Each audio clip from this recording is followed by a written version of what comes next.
que a la patria libertó con sus hombres dignamente. ¡Que viva Fidel! ¡Que viva Fidel!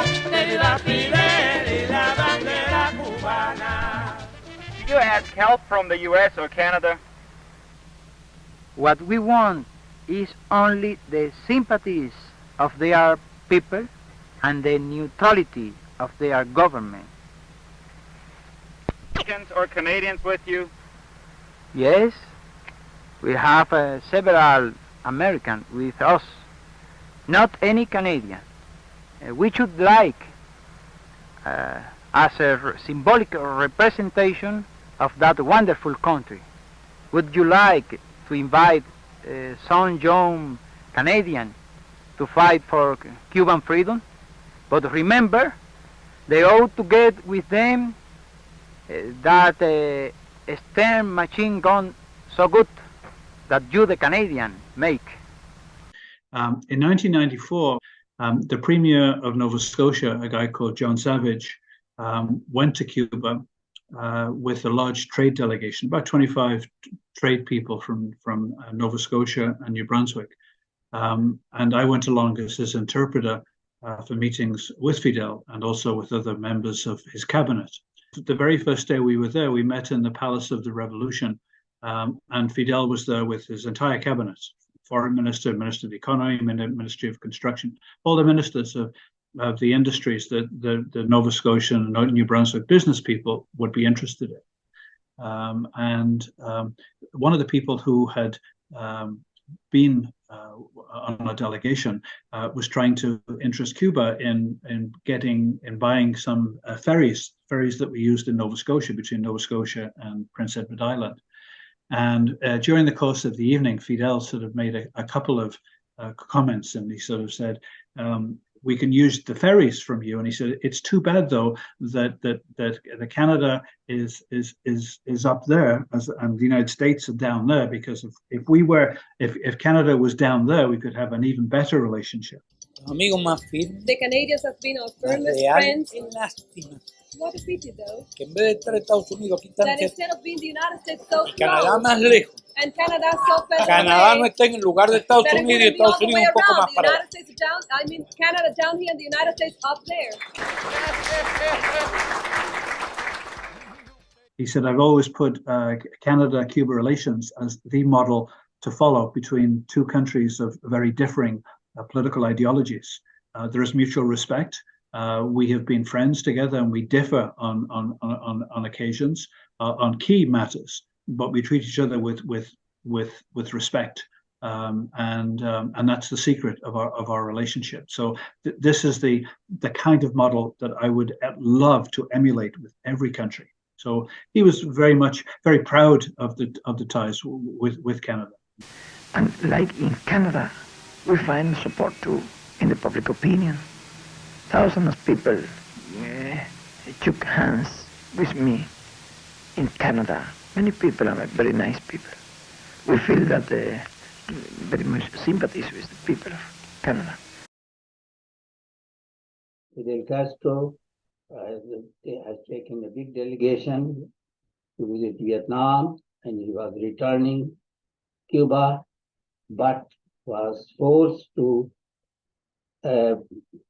stay in Vancouver. About arrival in 1 hour, I got a call from TV to have an interview with them, and it was a long one. I'm not going to put everything I know, but please do include one sentence, and that one is that Fidel Castro was the greatest leader representing the whole world, and especially the third world, and he is my greatest hero personally too. And I was sitting in the lobby in the hotel, and 6 o'clock news came, and it was there. After 1 hour, Ambassador Garcia came down, and he told me, when Fidel comes down, there will be a big drama. So many journalists, and of course, security is very tight.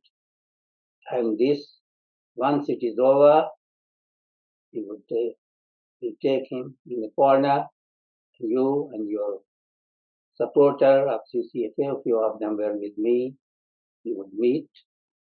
Thus, Fidel came, gave me a hug, and we had 10-minute chat on various aspects of the revolution. He did ask me how come I was so devoted, and I mentioned about the help Cuba has given to Africa, which I knew.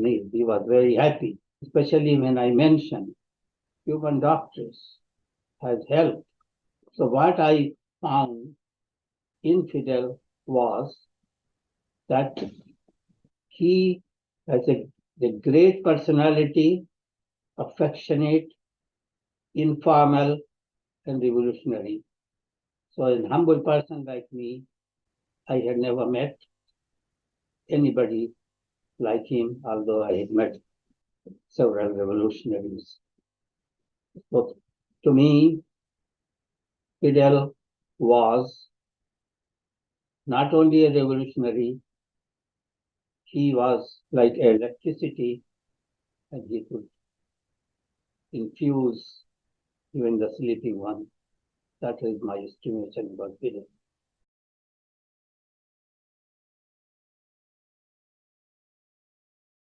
I first met Fidel at the 2002 International Conference on Globalization and Problems of Development. Initiated by the Association of Cuban Economists in 1999, these gatherings took place at El Palacio de Convenciones in Havana, Cuba, attracting Nobel Prize-winning economists and other prominent figures in the field. Despite divergent views, the Cubans aimed to foster a platform for challenging and debating proponents of neoliberalism. Fidel Castro, a frequent attendee, posed insightful questions. On the opening day of the 2002 conference, Joseph Stiglitz, a 2001 Nobel laureate in economics, delivered the inaugural lecture, followed by Ian Golding, a World Bank representative. Golding defended neoliberal policies. During his defense of these policies, he made a claim that South Africa's liberation resulted from these economic policies, which prompted a palpable murmur from the Cuban audience. Following the presentation, the question period commenced, and I unexpectedly had the opportunity to ask the first question. I stated that while I had a very specific question for Dr. Stiglitz, I could not help but note that Dr. Golding had made a comment that required historical and moral correction. I asserted South Africa was liberated by the struggle of its own people, by an international mass anti-apartheid movement, and above all, we cannot and must not forget, by the blood shed by the sons and daughters of Cuba who gave their lives in the fight for Southern African liberation. The response was resounding applause, and after the session, numerous Cubans expressed gratitude for my words. As I wandered around during the break, Roberto Freire, the vice president of the National Association of Economists and Accountants of Cuba, approached me and led me to Fidel.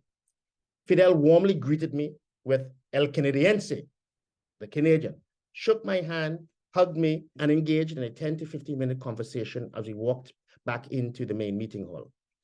I was so astonished that I couldn't recall his words after El Canadiense. An awe-stricken photograph captures the moment before Fidel resumed his seat.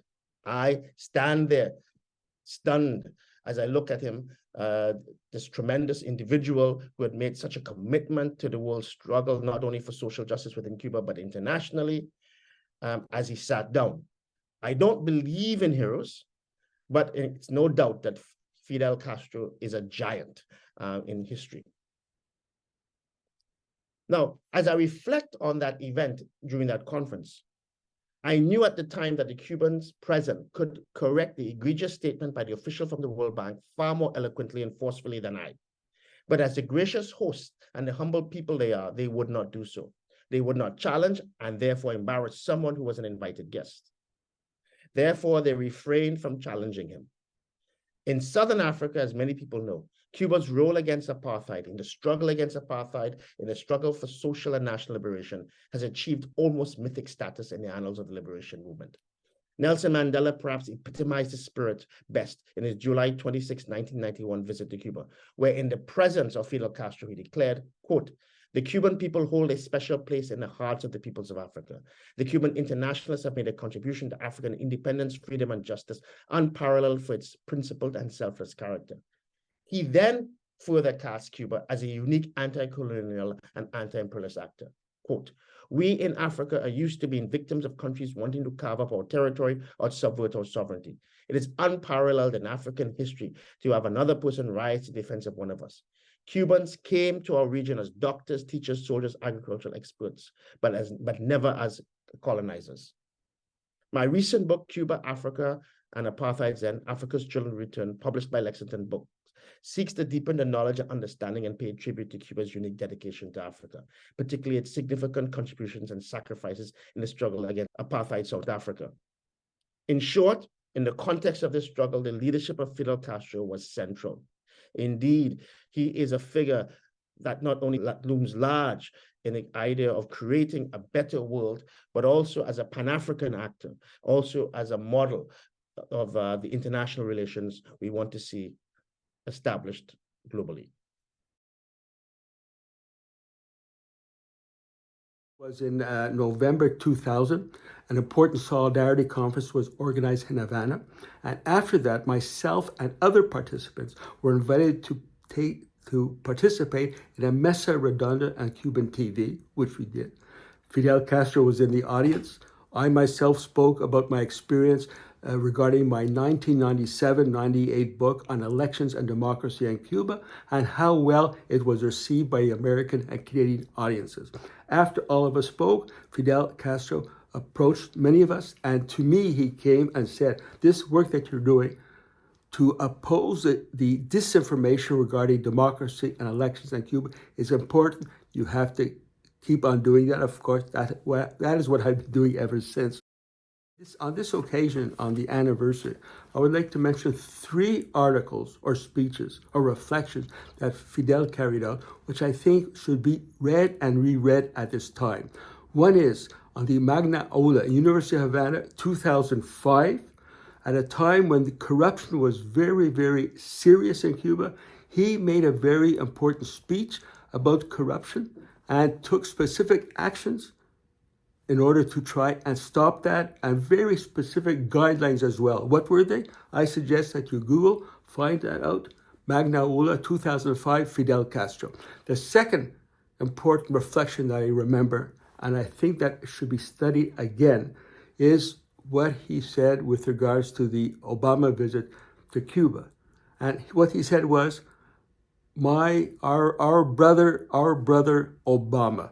Like a bit sarcastic, but I think it's good to keep in mind because the Democratic Party, irrespective of what is being said, is no different than a Republican Party. We see now, in fact, that it's even worse to a certain extent than the Republican Party.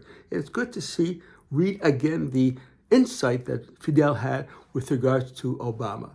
And the third and last point that I think people should think about and reread is Fidel's very important reflection called the Palestinian Holocaust in Gaza. That really hit me then.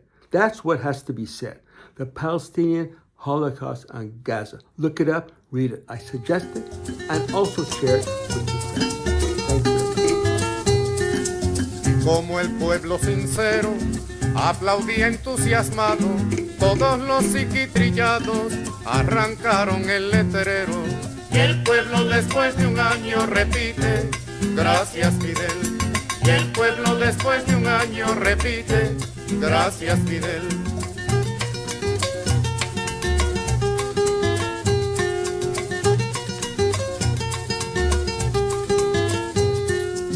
Que quitaran el cartel, eso era asunto sabido, pero el pueblo agradecido repite, gracias Fidel. Y el pueblo después de un año repite, gracias Fidel. Y el pueblo después de un año repite, gracias Fidel.